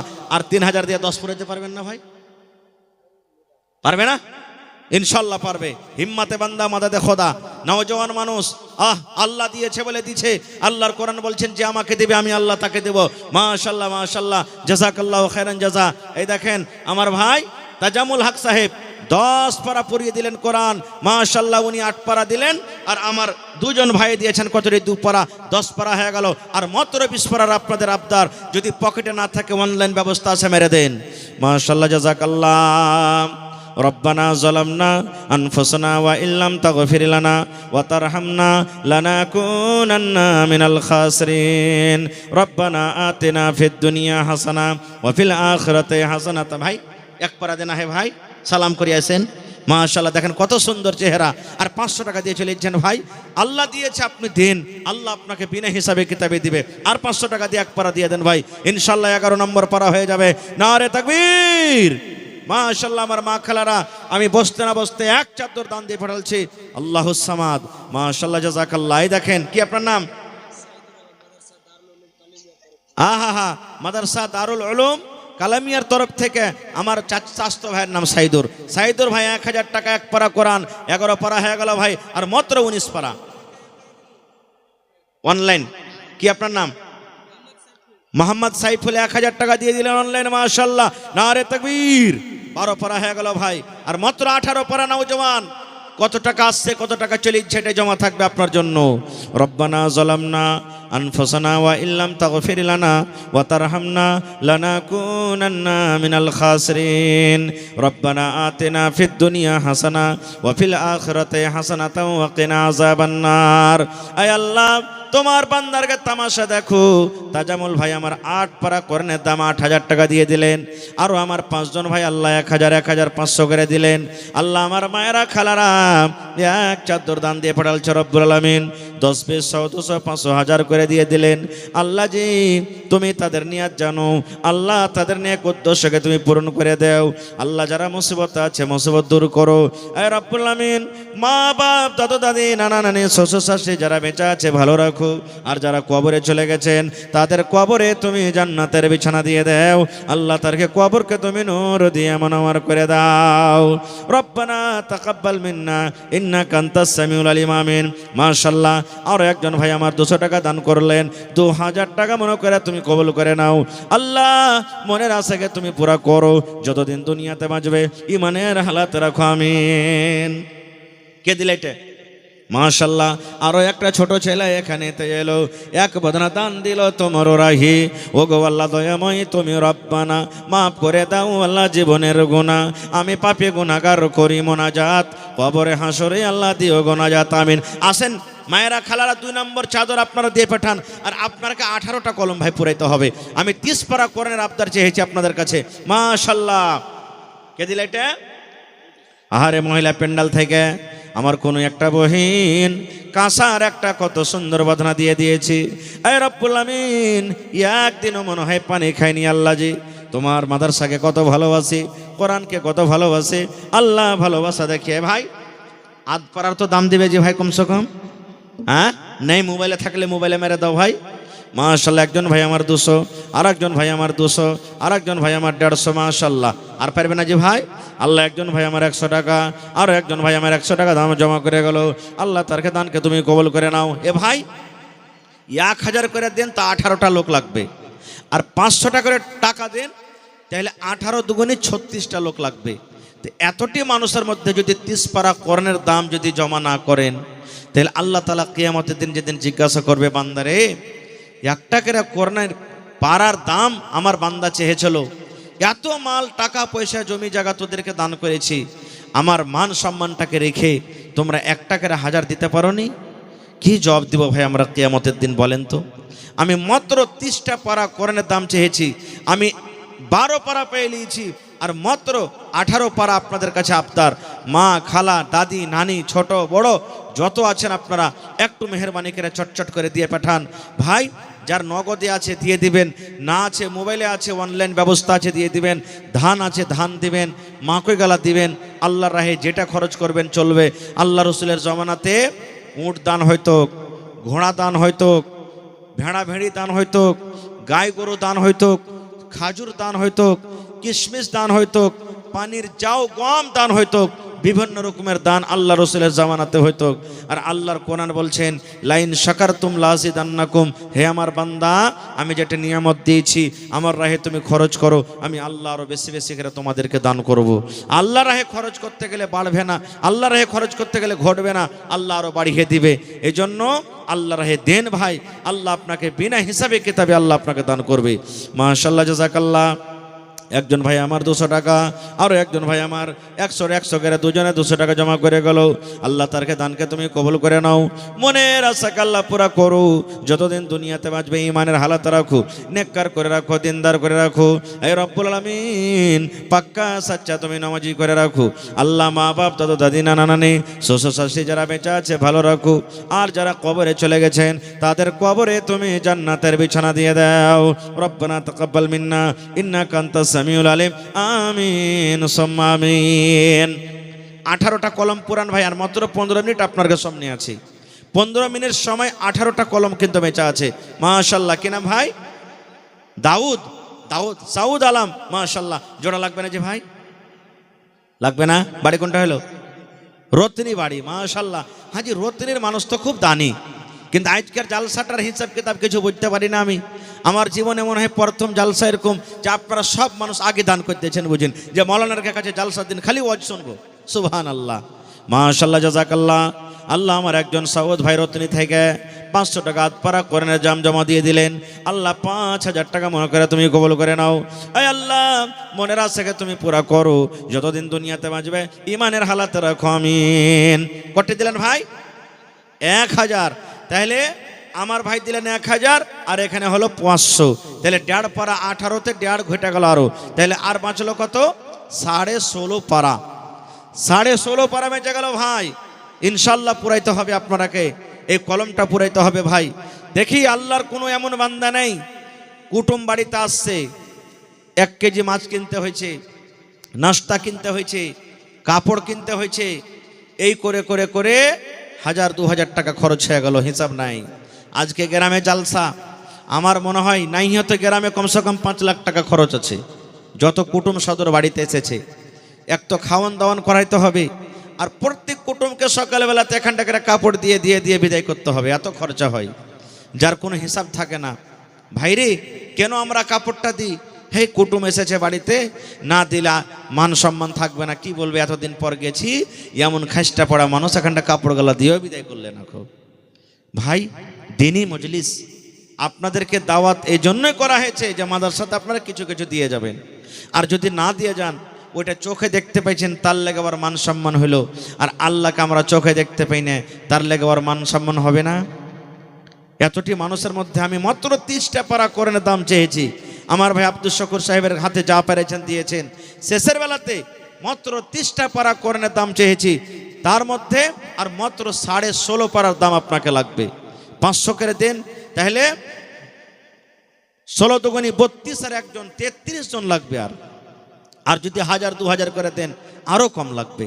আমার ভাইকে তাজামুল হক সাহেব একটা এলাকাতে ছিল যে একটু মোটা আকারে দান করলেন, ওর জোড়া কি এলাকাতে কেউ হবে না? লাখ, 2 লাখ, 1.5 লাখ, 50,000, 25,000 করে করে অনেক দান পাওয়া গেছে ভাই। দেখি আমার মায়েরা খালারা গলার হার গালা দিবে না, কেউ একটা আংটি গালা দিবে না, পার পায়েল দিবে না, নাকের কানের দিবে না, কানের বালি গালা দিবে না। এলাকাতে মায়েরা খালারা ছাগল বকরি অনেক পুষে, কোনো মা খালা এমন না একটা বকরি গালা দান করবে, ছাগল গালা দিবে কোরআনের জন্য। শুধু এখন বলে দেন ভোরবেলাতে দিয়ে দিবেন। এই আমার ভাইয়েরা আসেন, ধান এলাকাতে আলহামদুলিল্লাহ হয়েছে 50 কিলো, 1 মন, আধ মন, 1 কুইন্টাল, আল্লাহ যাকে যেরকম দিয়েছে ধান গালা দেন, আল্লাহ দানাতে দানাতে আপনাকে নেকি দান করবে। মাশাআল্লাহ, জাযাকাল্লাহ। আরও একজন ভাই আমার 100 টাকা দান, এই দান কবুল করো তুমি সুবহান, পূরণ করো আল্লাহ তার মনের আরমান। ও গো আল্লাহ দয়াময় তুমি রব্বানা, মাফ করে দাও আল্লাহ জীবনের গুনাহ, আমি পাপে গুনাহগার করি মুনাজাত, কবরে হাসরে আল্লাহ দিও গো নাজাত। আরো দোয়া করে আল্লাহ তোমার দরবারে, সুখ আর শান্তি দাও তুমি তার ঘরে, দানা পানি ফসলেতে উন্নতি দানিবে, সিল পাথর হতে আল্লাহ বাঁচাইয়া নিবে, আমিন। আসেন ভাই তাড়াতাড়ি করে আসেন। 16.5 পারা আল্লাহর কোনো বান্দা নেই যে 500-1000 করে করে দিতে পারবেন। ভাই আমার, আল্লাহর 2 জন ফেরেশতা প্রত্যেক দিন ফজরের পর জমিনে চলে আসে, প্রত্যেক দিন, আর দোয়া করে। কি দোয়া করে জানেন? আল্লাহর কাছে দোয়া করেন। একজন ফেরেশতা দোয়া করেন, হে রব্বুল আলামিন, যে তোমার বান্দা বান্দিরা তোমার রাহে দান করে খরচ করে, আল্লাহ ওরকে মালকে তুমি বাড়িয়ে দাও রব্বুল আলামিন, ওরকে মালকে তুমি বাড়িয়ে দাও আল্লাহ, ওরকে দানাতে পানিতে তুমি বরকত দাও, ওরকে রোজি রোজগারে আল্লাহ বরকত দাও। আর আরেকটা ফেরেশতা দোয়া করেন, রব্বুল আলামিন, যারা তোমার রাহে খরচ করে না, খরচ করার শক্তি আছে, দান করার শক্তি আছে, শক্তি থাকা সত্ত্বেও তারা মাল খরচ করে না, আল্লাহ জি তাদের মালকে তুমি বাড়াইও না। আমি দোয়া করছি, কবুল হয়তো পারে নাও পারে, আপনি দোয়া করবেন, কবুল হয়তো পারো না পারে, কিন্তু আল্লাহর ফেরেশতারা যে দোয়া করছেন ওদের দোয়া কিন্তু আল্লাহ রদ করবেন না ভাই, কবুল করে নেবেন। এই জন্য 10 টাকা পারবেন 10 টাকাই দিয়ে যান, এখানটা ইটেরও দাম দিয়ে যান, যেন আল্লাহকে কিয়ামতের দিন বলতে পারেন, হে আল্লাহ আমি জালসা শুনতে গেছিলাম, আমি 10টা টাকাও দিয়েছি আল্লাহ, 5টা টাকাও দিয়েছি, 50টা টাকাও দিয়েছি, 500টা টাকাও দিয়েছি, 1000 টাকাও দিয়েছি, এই কথাটা আল্লাহকে বলতে পারেন। কেননা জানি না আল্লাহ কখন কোন আমলে আল্লাহ কাকে মাফ করে দিবে। আজকের মজলিস আল্লাহকে যদি কবুল হয়ে যায়, আজকে আপনার আশাটা যাওয়াটা আল্লাহকে যদি মঞ্জুর হয়ে যায়, হইতে পারে আজকে মজলিসের বিনিময়ে আল্লাহ আপনাকে জান্নাতি করে দিতে পারে। আল্লাহর কাছে কোনো জিনিসের কমি নাই। তাই একটা কবি বলছেন কি, কিতনি ছোটি হোনে কি উসে হালকি না জানবে। মাশাআল্লাহ, জাযাকাল্লাহ। আরও একজন ভাই আমার 100 টাকা দান, এই দান কবুল করো তুমি সুবহান, পূরণ করো আল্লাহ তার মনের আরমান। ও গো আল্লাহ দয়াময় তুমি রব্বানা, মাফ করে দাও আল্লাহ জীবনের গুনাহ, আমি পাপে গুনাহগার করি মুনাজাত, কবরে হাসরে আল্লাহ দিও গো নাজাত। আরো দোয়া করে আল্লাহ তোমার দরবারে সুখ আর শান্তি দাও তুমি তার ঘরে, দানা পানি ফসলেতে উন্নতি দানিবে, সিল পাথর হতে আল্লাহ বাঁচাইয়া নিবে আমিন। আসেন ভাই, তাড়াতাড়ি করে আসেন। 16.5 পারা। আল্লাহর কোনো বান্দা নেই যে 500 1000 করে করে দিতে পারবেন। ভাই আমার, আল্লাহর দুজন ফেরেশতা প্রত্যেক দিন ফজরের পর জমিনে চলে আসে, প্রত্যেক দিন, আর দোয়া করে। কি দোয়া করে জানেন? আল্লাহর কাছে দোয়া করেন। একজন ফেরেশতা দোয়া করেন, হে রব্বুল আলামিন, যে তোমার বান্দা বান্দিরা তোমার রাহে দান করে খরচ করে, আল্লাহ ওরকে মালকে তুমি বাড়িয়ে দাও রব্বুল আলামিন, ওরকে মালকে তুমি বাড়িয়ে দাও আল্লাহ, ওরকে দানাতে পানিতে তুমি বরকত দাও, ওরকে রোজি রোজগারে আল্লাহ বরকত দাও। আর আরেকটা ফেরেশতা দোয়া করেন, রব্বুল আলামিন, যারা তোমার রাহে খরচ করে না, খরচ করার শক্তি আছে, দান করার শক্তি আছে, শক্তি থাকা সত্ত্বেও তারা মাল খরচ করে না, আল্লাহ জি তাদের মালকে তুমি বাড়াইও না। আমি দোয়া করছি, কবুল হয়তো পারে নাও পারে, আপনি দোয়া করবেন, কবুল হয়তো পারো না পারে, কিন্তু আল্লাহর ফেরেশতারা যে দোয়া করছেন, ওদের দোয়া কিন্তু আল্লাহ রদ করবেন না ভাই, কবুল করে নেবেন। এই জন্য 10 টাকা পারবেন 10 টাকাই দিয়ে যান, এখানটা ইটেরও দাম দিয়ে যান, যেন আল্লাহকে কিয়ামতের দিন বলতে পারেন, হে আল্লাহ, আমি জালসা শুনতে গেছিলাম, আমি 10টা টাকাও দিয়েছি আল্লাহ, 5টা টাকাও দিয়েছি, 50টা টাকাও দিয়েছি, 500টা টাকাও দিয়েছি, 1000 টাকাও দিয়েছি। এই কথাটা আল্লাহকে বলতে পারেন। কেননা জানি না আল্লাহ কখন কোন আমলে আল্লাহ কাকে মাফ করে দিবে। আজকের মজলিস আল্লাহকে যদি কবুল হয়ে যায়, আজকে আপনার আশাটা যাওয়াটা আল্লাহকে যদি মঞ্জুর হয়ে যায়, হইতে পারে আজকে মজলিসের বিনিময়ে আল্লাহ আপনাকে জান্নাতি করে দিতে পারে। আল্লাহর কাছে কোনো জিনিসের কমি নাই। তাই একটা কবি বলছেন কি, कितनी छोटी होने की उसे हल्की ना जान, कितनी छोटी होने की उसे हल्की ना जान, रब की बख्शिश के लिए कोई बहाना चाहिए। ছোট নেকিকে ছোট মনে করতে হবে না। আল্লাহ নবীর জামানাতে নবী বলেছেন যে এক জামানাতে এক মহিলা একটা বিলাইকে মেরে ফেলে দিয়েছিল, বিলাইয়ের পরে কোনো রাগ হয়েছিল, বিলাইকে বাইন্ধা শুকিয়ে শুকিয়ে মেরে দিয়েছিল, খানা দেয়নি, পানি দেয়নি, ছেড়াও দেয়নি যে আল্লাহর জমিনে চড়ে পেট ভরে তো, ও শুকিয়ে শুকিয়ে বিলাইটা মরে গেছিল। নবী বলেছেন সে মহিলা আল্লাহর জাহান্নামে যাবে। আর একজন মহিলা জেনা ব্যভিচার করত, গুনহার কাজ পাপের কাজ করত, কিন্তু একটা কুকুরকে পানি পান করাল ছিল নেকি মনে করে, একটা কুকুরের কষ্ট দেখে কুকুরকে পানি পান করাল ছিল। রসুল বলেছেন আল্লাহকে সে আমলটা এত পছন্দ হয়েছে, আল্লাহ সে কুকুরকে পানি পান করার জন্য আল্লাহ তাবারাক ওয়া তাআলা তাকে জান্নাতে ঘোষণা করে দিয়েছেন। তো ভাইরে, কুকুরকে পানি পান করায় যদি আল্লাহ জান্নাতে করতে পারেন, তাহলে আল্লাহর কিতাব কোরআন যারা পড়িছে আর পড়াইছে, আল্লাহর কত পিয়ারা হইতে পারে তারা। গোটা পৃথিবীর মধ্যে সব থেকে আল্লাহর নিকটে কোরআন মাজিদ আল্লাহর নিকটে সব থেকে বেশি ভালো। আর রসুলের হাদিস, খায়রুকুম মান তাআল্লামাল কুরআন ওয়া আল্লামা, যেই লোকটা আল্লাহর জমিনে নিজে কোরআন শিখছে আর অপরকে শিখাইছে, এর থেকে ভালো মানুষ আল্লাহর জমিনে আর কেউ নাই। তো এরকম ভালো মানুষ পড়ানেওয়ালা আর পড়নেওয়ালা, আর গোটা পৃথিবীতে সব থেকে পিয়ারা আল্লাহর কিতাব কোরআন, এরকম কিতাবকে পড়াইছে, তাহলে এরকম মানুষ বা এরকম জায়গাতে দান করতে গেলে আল্লাহ কি গুনাহ খাতা মাফ করবে না? অবশ্যই করবেন। কি নাম ভাই আপনার? তাফাজ্জুল হক 1 কুইন্টাল ভুট্টা দান করে দিয়েছে, মাশাআল্লাহ। এরকম করে করে 5টা 10টা লোক আইছেন। ধান গালা দেখছি এলাকাতে হয়েছে, ধান গালা দেন ভাইরে। আজকে আপনার কাছে চাচ্ছি, দেন দেন দেন। এক জামানা এক টাইম এমন আসবে, টাকা লিয়ে লিয়ে রাস্তাতে রোডে বাজারে আপনি লোক খুঁজে বেড়াবেন, ভাই আমার দান কটা লিয়ে লাও, লেওয়ার মতন হবে না। আজকে দেখেন সৌদি আরব থেকে কত মসজিদ আছে, কত মাদ্রাসা আছে, কত কল আছে, কত কম্বল আছে, কত রকম মদত আছে। কেন জানেন? গরিবই নেই ওখানে, লেওয়ার মতনই নাই। আজকে যদি আমাদের এলাকাতে